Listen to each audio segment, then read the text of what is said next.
अब अगर मैं समराइज़ करूँ जितनी चीज़ें हम पढ़ चुके हैं, हमने डीएनए की बात कर ली, डीएनए ने आरएनए बना दिया, फिर आरएनए हमारे पास messenger RNA, transfer RNA, ribosomal RNA है, और राइबोसोम्स बन गए फर्स्ट करने। अब next step is translation, but before going to the details of translation, what is genetic code, हमें इसकी बात करनी है, इसकी प्रॉपर्टीज़ की बात करनी है। अब messenger RNA basically an intermediate between the protein and between the genetic information. अगर आपको याद हो, हमने पहले दूसरे या तीसरे लेक्चर में सेंस स्ट्रैंड और एंटी सेंस स्ट्रैंड की बात की थी, और वहाँ ये बात की थी कि जो न्यूक्लियोटाइड सीक्वेंसेस हैं, they are basically carrying the information for any function, और जो फंक्शंस हैं they are perform by proteins. So keeping in this context, genetic code के हवाले से आज बात करते हैं। जेनेटिक कोड की अगर डेफिनेशन की जाए तो we can say this is a set of nucleotides. Set of nucleotide क्यों है उसके लिए भी बात कर लेंगे। Set of nucleotides, three nucleotides by which we code the information into different proteins or sequence of amino acid। इस code को जो है हम इस तरीके से भी कह सकते हैं that this is a map for amino acid arrangement, and this map is being transmitted or is coming from the DNA। 1953 में जब डीएनए का हेलिकल स्ट्रक्चर डिस्कवर हो गया, और उसके बाद ये बिलीव कर लिया गया कि जेनेटिक मटेरियल जो है वो डीएनए है। अगर 53 से पहले की बात करें तो इट वाज बिलीव्ड कि proteins are genetic responsible for genetic material और genetic information. But after 1953 this was the question, अगर डीएनए जेनेटिक मटेरियल है then what are proteins, and what is the connection between the genetic material and the proteins which they were having in the cells। इस question को answer करने के लिए 1961 में दो scientist and Nirenberg और Matthaei, they did some experiments. अब experiments जो हैं they involve the artificial nucleotide which are polymerize, या इनको अगर आसान जुबान में कहें आर्टिफिशियल मैसेंजर आरएनए उन्होंने बनाए।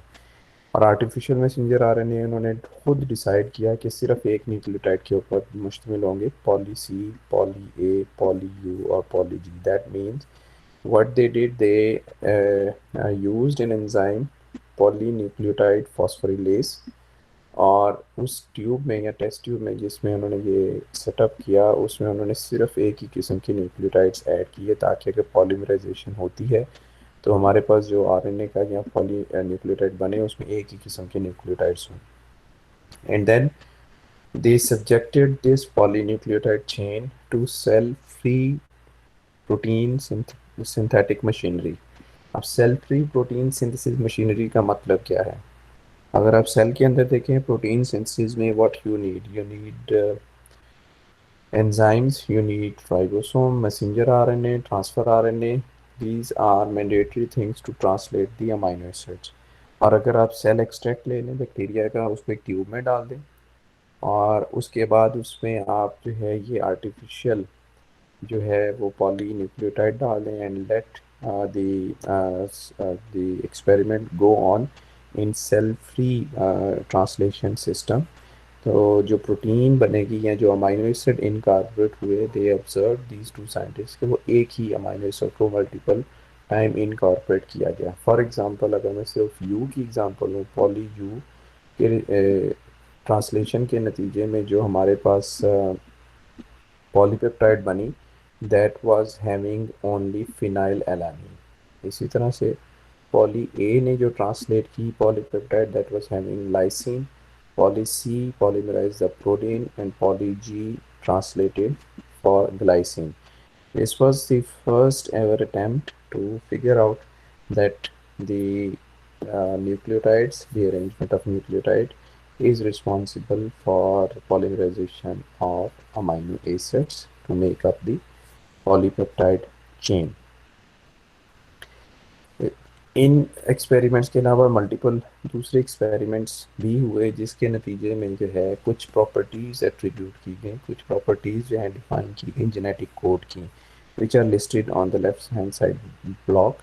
5 डिफरेंट प्रॉपर्टीज़ की हम बात करेंगे। Number 1, genetic code is triplet. Number 2, it is non-overlapping. Number 3, it is unambiguous. Number 4, it is degenerate, and it is universal.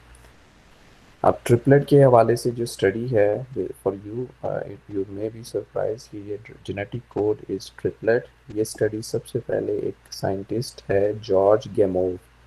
He was not a biologist, he was a physicist. इसने propose किया कि जो technically एक amino acid को code करने के लिए हमें कम से कम 3 न्यूक्लियोटाइड के ट्रिपलेट कोडॉन की ज़रूरत पेश आएगी। उसकी लॉजिक उसने सिंपल सी दी कि अगर आप देखें डीएनए में 4 किस्म के न्यूक्लियोटाइड्स हैं, ए, यू, सी और जी। आरएनए में ए टी सी जी कर लें या ए यू सी जी कर लें। अगर हम एज्यूम कर लें कि एक न्यूक्लियोटाइड एक अमाइनो एसिड को कोड करता है तो देयर इज़ ओनली पॉसिबिलिटी कि 4 अमाइनो एसिड्स कोड होंगे।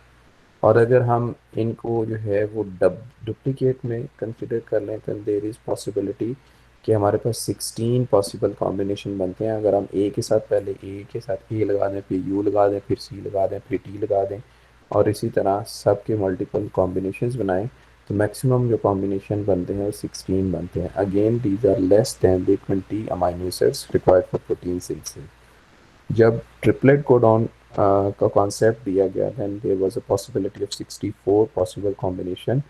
तो ये जो थ्योरी है या थ्योरेटिकल एक प्रेजेंटेशन दी गई, later on it was figured out that he was right.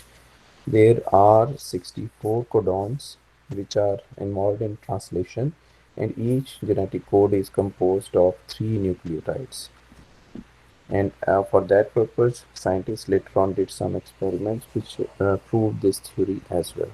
फिर अगला क्वेश्चन ये आता है कि जब आप पॉलीपेप्टाइड की बात पॉलीन्यूक्लियोटाइड मैसेंजर आरएनए की बात कर रहे होते हैं, उसमें हमारे पास दो किस्म की सिचुएशन है ट्रिपलेट कोड्स रीड करने की। एक वो है जिसमें हम ओवरलैप कर सकते हैं न्यूक्लियोटाइड्स को, एक वो है जिसमें हम नॉन ओवरलैपिंग की बात करते हैं। फॉर एग्जांपल, ये जो आपको दो पिक्चर्स विजिबल हैं, this one is overlapping, this one is non-overlapping.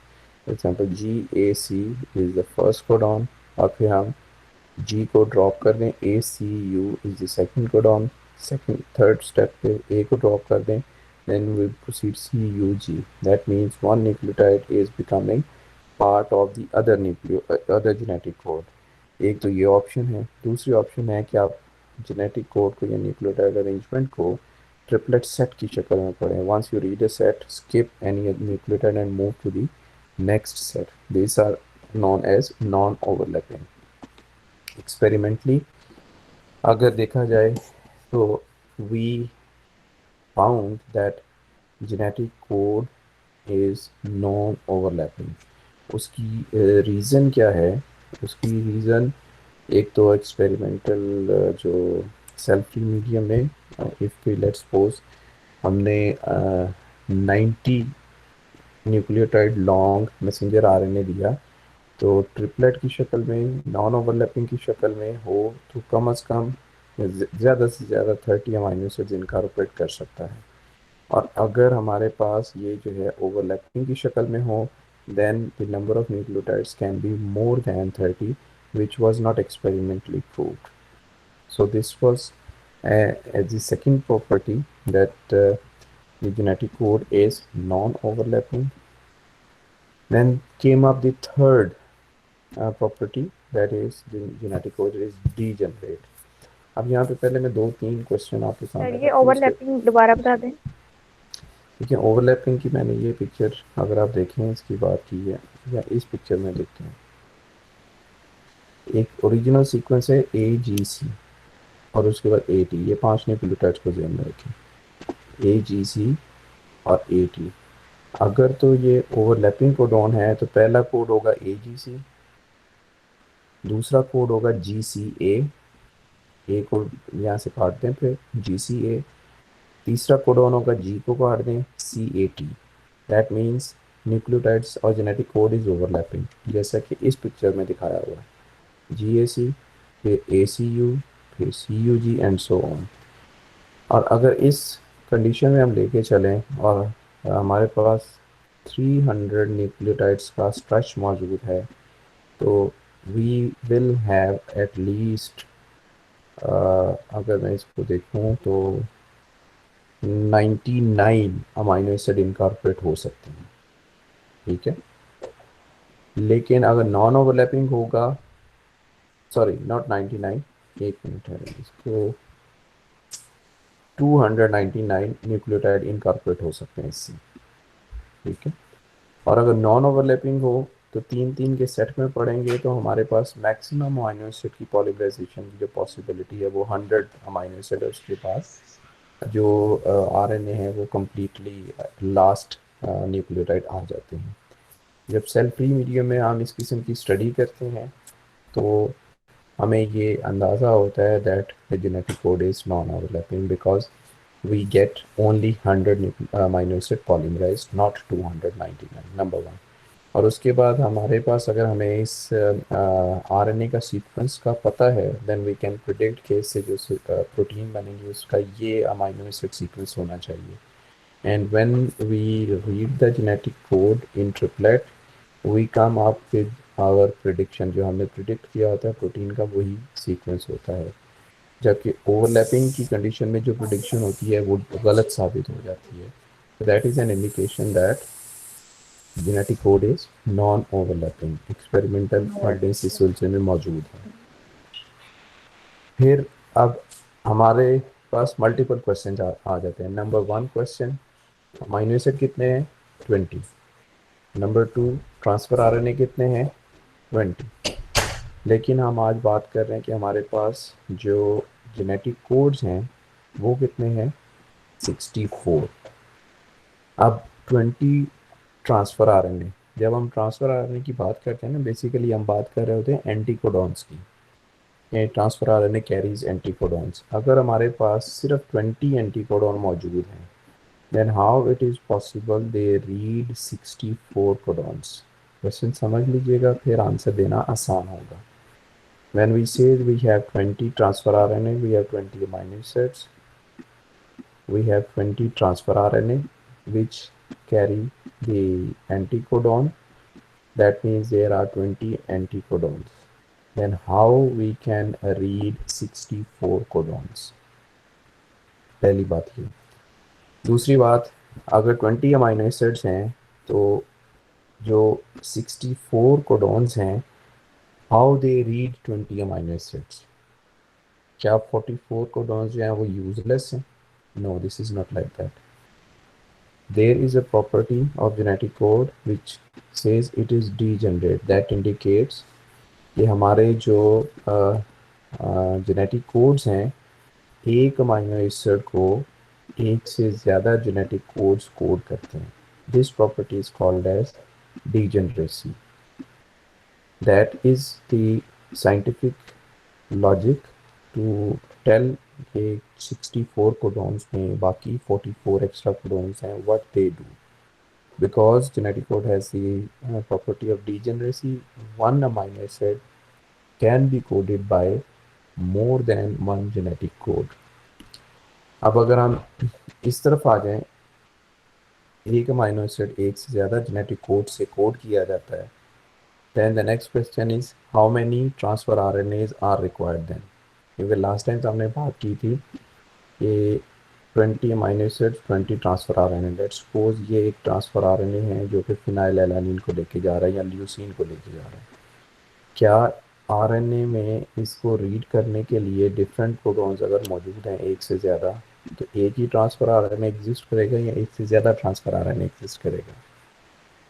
इस प्रॉपर्टी को कहते हैं वोबल इफेक्ट, लाइक WOBBL।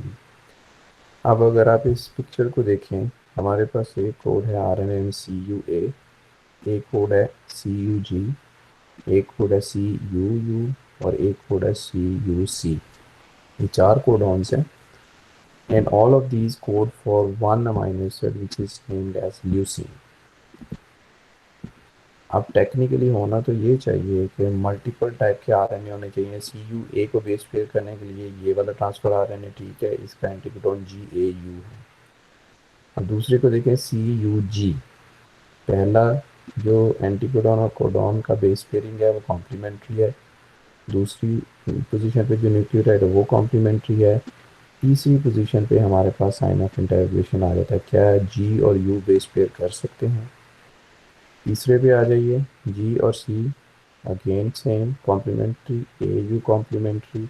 यहाँ पे ये पोजीशन देखिए, क्या जी और यू बेस पेयर कर सकते हैं? अगेन यहाँ पे जी और C base pairing is okay. Experimentally it has been found, जो जेनेटिक कोड है और जो एंटीकोडॉन है, इनके जो पहले और दूसरे न्यूक्लियोटाइड्स हैं, they are mainly involved in translation.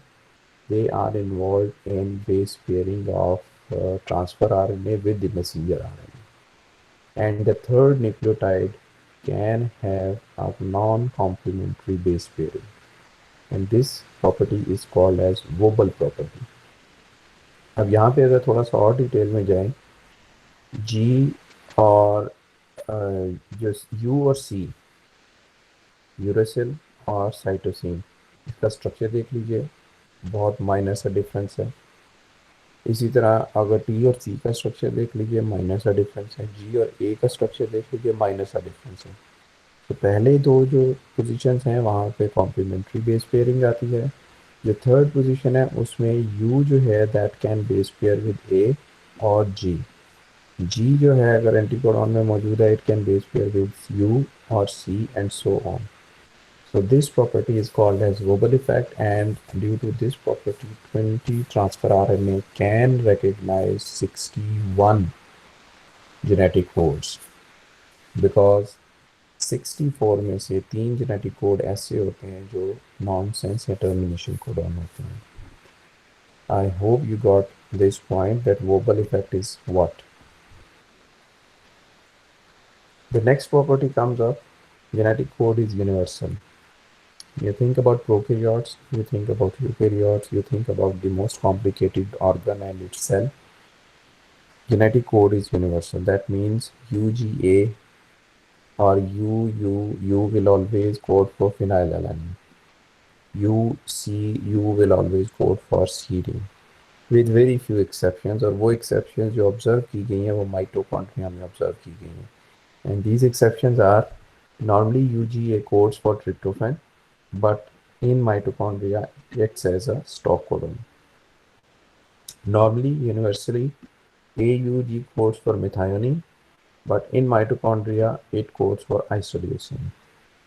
And AGA or AGG codes for stop codon in mitochondria rather than arginine. इन तीन चार एक्सेप्शंस के अलावा अगर हम बात करें, genetic code is universal. This is the table for genetic code, and every code is like having a specific amino acid.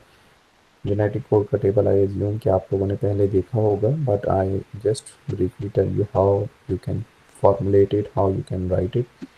Genetic code का पहला जो लेटर है उसके लिए you need to make a right column, UCAG. Second letter के लिए आपको top पे एक रो बनानी पड़ती है, UCAG.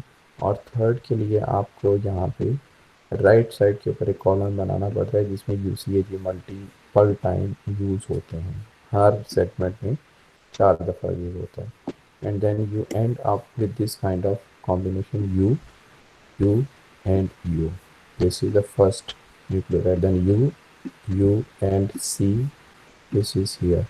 U, A here, U, G and so on. Now the property of degeneracy को अगर हम summarize करें एक टेबल की फॉर्म में, this is what we get. Methionine and tryptophan दो अमीनो एसिड ऐसे हैं जिनके जेनेटिक कोड टेबल में सिर्फ एक जेनेटिक कोड मौजूद है. मिथायोनिन का जेनेटिक कोड यहाँ पे पड़ा हुआ है, और जो ट्रिप्टोफैन का जेनेटिक कोड है that is somewhere here, this one, UGG. This one is the genetic code for tryptophan.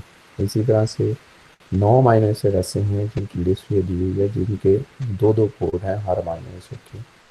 Isoleucine is the only amino acid जिसके लिए 3 कोडॉन्स मौजूद हैं, and you can see there are the 3 codons. There are 5 amino acid out of 20 जिनके लिए हर एक के लिए 4 codons हैं, फॉर एग्ज़ाम्पल अगर मैं आपको एग्ज़ाम्पल दूँ वेलिन की, तो वेलिन ये मौजूद है 4 जेनेटिक कोड्स के साथ। एलानिन यहाँ पे मौजूद है। Leucine, arginine, and serine. There are 3 genetic codes for which we have 6 genetic codes each for these 3 amino acids. So in total, we come up with 61 codons, and 3 codons are for termination or stop codons. These are over here, this one and this one. और अगर आप कोई sequencing का paper देखें या book देखें, that this is how you look at the genomic sequence written. This particular line that tells you the sequence of messenger RNA, and these dots tell you that no amino acid is incorporated here, because जब हम next बात करेंगे, the translation always start from first AUG codon. So this is the first AUG codon. Then we can see that we have different amino acids listed here until we reach the translation termination codon. So this is all about genetic code for today. If you have any question, you may ask.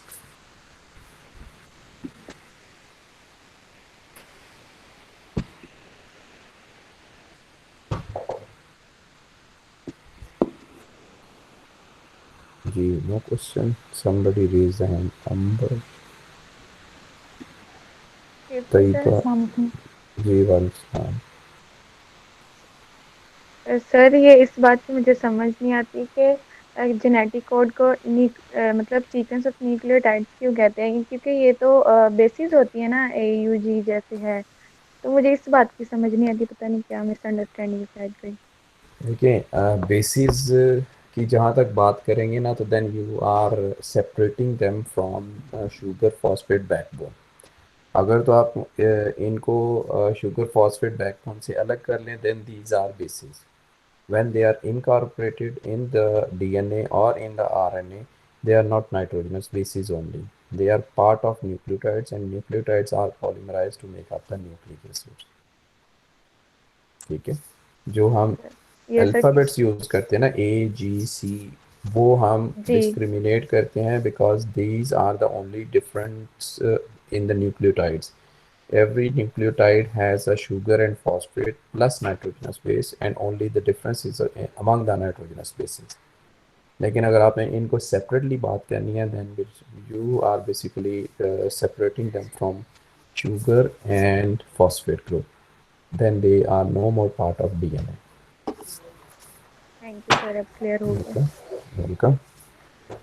Anyone sir else? जो sir जो हमारी class की lecture होता है, इसकी recording आप Google classroom share कर सकते हैं। एक्चुअली यहाँ पे नेटवर्क इशू होता है, तो आधी बात रह जाती है, फिर नेक्स्ट जब हम ज्वाइन करते हैं तो अच्छा समझ नहीं आ रहा होता। चलो मैं देख लेता हूँ, शेयर कर देता हूँ। सर वोबल इफेक्ट के बारे में बता दें। वोबल इफेक्ट जो है उसमें ये है कि आसान ज़ुबान में अगर मैं कहूँ कि आपके पास 3 पोजीशंस हैं, और 3 में से जो पहली 2 पोजीशंस हैं ना सीक्वेंस की, जेनेटिक कोड सीक्वेंस की, उनकी तो जो हमने बात की ना कॉम्प्लीमेंट्री बेस पेयरिंग, उस प्रिंसिपल के साथ अटैचमेंट होना लाजमी है। जो थर्ड न्यूक्लियोटाइड है, वो हम इसको कह सकते हैं can show slight degree of wobble effect. That means वो अपने कॉम्प्लीमेंट्री न्यूक्लियोटाइड के साथ भी बेस पेयर कर सकता है, और वो उसके अलावा उस कॉम्प्लीमेंट्री न्यूक्लियोटाइड का किसी मिलते जुलते न्यूक्लियोटाइड के साथ भी बेस पेयरिंग शो कर सकता है। मसलन अगर हम साइटोसिन की बात करें, तो cytosine has a similar structure with uracil. अगर आपके पास जेनेटिक कोड में यूरेसिल है और एंटीकोडॉन में जो है वो ग्वानोसिन है, तो ग्वानोसिन बेसिकली उसको साइटोसिन चाहिए complementary nucleotide, but it can recognise uracil as well at third position only. First and second position के ऊपर it is always complementary base पे। सो ये जो डिफरेंस होता है ना, इसको वोबल इफेक्ट कहा जाता है। Thank you sir. वेलकम जी। Any other question?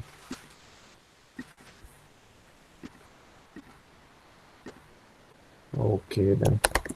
Bubble effect की वजह से ट्रांसलेशन में कोई वो नहीं पड़ता फर्क? नहीं मतलब जी, कोई फर्क नहीं, कोई फर्क नहीं पड़ता, क्योंकि जो ट्रांसफ़र आ रहे हैं वो वही बेस पेयर कर रहा है जो अच्छा, फिर एक और चीज़ जो शायद मैं यहाँ पे स्किप कर गया हूँ, अगर आप जेनेटिक कोड का टेबल गौर से देखें ना, let me show you, let me जी विजिबल है? Yes sir. Yes sir. अगर आप इसमें देखें, चले प्रोलीन का सीक्वेंस ले लेते हैं, हमने अभी वही बात की ना, पहला दूसरा न्यूक्लियोटाइड और तीसरे न्यूक्लियोटाइड पे वोबल इफेक्ट आता है। अगर आप गौर से देखें first and second nucleotide proline के लिए वो सिमिलर है, सी सी सी सी सी सी सी सी सी एंड सो ऑन हियर। अगर हम ल्यूसीन के लिए देखें, again first and second nucleotides is exactly same.